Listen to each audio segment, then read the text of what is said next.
اللي كنا نقولوا فريق في المستوى يلعب كرة القدم جيدة منظمة بيان اورغانيزي كي الساعة، ولكن اللي غلطنا فيه هو الوداد. الوداد اللي شفنا لي ماتش اللي فاتوا ماشي هذا هو الوداد صح اللي يلعب ضد سان دونس ذهابا وايابا. كي تشوف هكذاك انت اي واحد ينجم يقول لك سان دونس اللي هي اللي تربح وفي بلادها، مي هنايا شفنا التغيير وراه التغيير تاكتيكمون. لونترينور إلا مي سون ايكيب تاكتيكمون في المستوى بلو غلق كاع لي زون وقعد اللور ويلعب الكونتر، والكونتر الوداد يسون افيكاس فريمون كريا ورطاو كريا دي زوكازون بين. جو بونس كو هنا بوكو بليس لو ماتش ا ايتي غاني بوكو بليس تاع لادفيرسار ليكيب ادفيرس سرا كونداني لي سيبورتر ديالو. شويح محمد قاسي السعيد ياكد ويقول بانه ضعف البطوله، هذا نولي ليك لما قلته حول ماميلودي سان داونز، لما قلت انه الفريق فريق منظم لكنه ليس بالفريق القوي، بل شباب بلوزداد هو الذي كان ضعيفا. امس فريق سان داونز اقصي فوق ارضيه ميدانه، ولو انه اقصي لحد الان وهو لم ينهزم في اي مباراه. يعني ذهابا داروا 0-0، ولقاء رائع امس من الجانبين، حتى من جانب الوداد البيضاوي.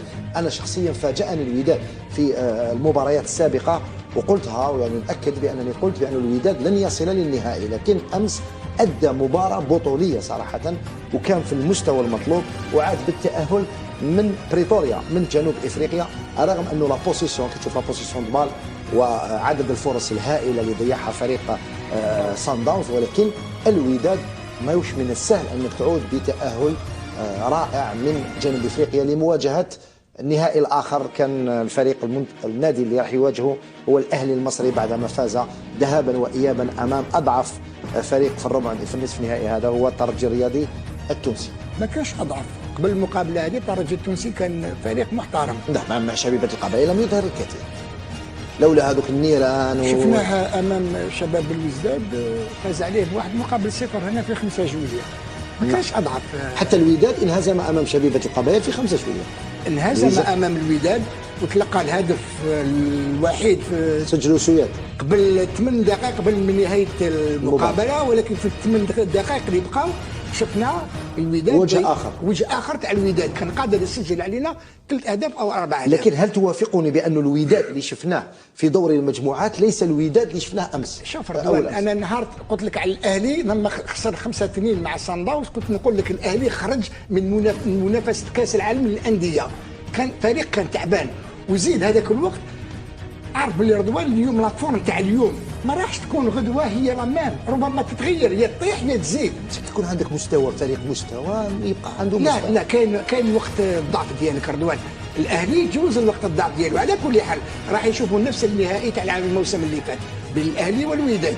لما تكلمت انايا لما قلت لك سان داونز فريق محترم، فريق عنده لاعبين، فريق منظم، يعني اداريا في الميدان كل شيء عنده، ولكن ماهوش هذيك القوه اللي الناس كانت تتكلم تقول لك فريق قوي. قلت لك انا بالنسبه لي فريق شباب الوزداد ما كانش في المستوى، كان ضعيف، هذا ما كان. واليوم شويه يحاول تكلم وزاد ياكد واش انا نتكلموا فيه. عندك بطوله ضعيفه، بطوله ضعيفه جدا، هذه ما تقدرش يعني تقاوم امام الانديه الكبار كما الاهلي. لكن بماذا تفسر يا محمد يا قاسي سعيد انه شبيبه القبائل فازت على الوداد البيضاوي في دوري المجموعات، في حين هذا الوداد البيضاوي اقصى سان داونز كما نقولوا سحقت شباب بلوزداد برباعيه هنا في ملعب نيلسون مانديلا، وفازت عليها ايضا في لقاء العوده.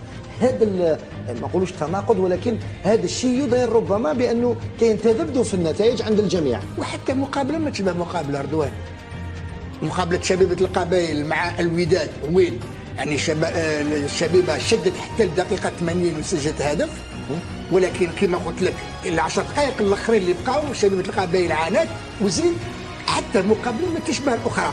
انا نهار كنت نقول لك باللي سان داونز ما قلتلكش ما يروحوش للنهائي، ما تكلمش هذا الشيء. انا قلت يروحوا للنهائي، كانوا قادرين يروحوا للنهائي. الفريق لاباس به، ولكن ما عندوش القوه هذيك اللي الناس رضته لنا غول. سان داونز ماهوش سيتي. البعض اصبح يقول سيتي تاع افريقيا، بعض السيتي تاع افريقيا، ولكن شفنا الوداد ولا مرتين في النتيجه، ماشي مره واحده البارح، ما ولا مرتين في النتيجه. المقابله ولو جرت في ظروف يعني لا باس بها، ولو ان رئيس صن داونز سمير حل بيبان تاع الملعب، الدخله كانت مجانا.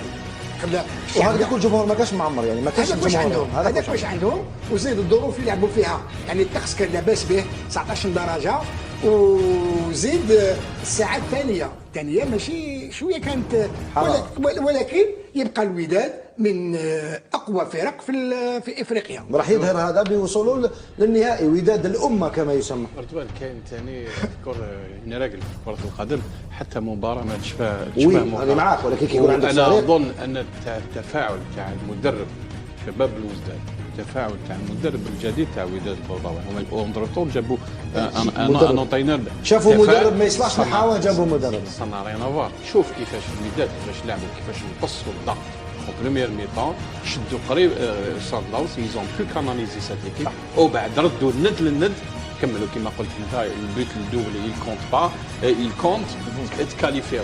شوف بالشباب اللونترينور تاع شباب الوداد كيفاش تفاعل في المقابله هنا، كيفاش حل اللعب، ما غلقش ما مطش. تعتقد انه المشكل فقط في المدرب؟ كاين المستوى، ولكن انا اظن ان البارح اللونترينور تاع الوداد عطانا درس كيفاش نتفاعلوا مع مقابله ضد ان ادفيرسير يبان لك اقوى.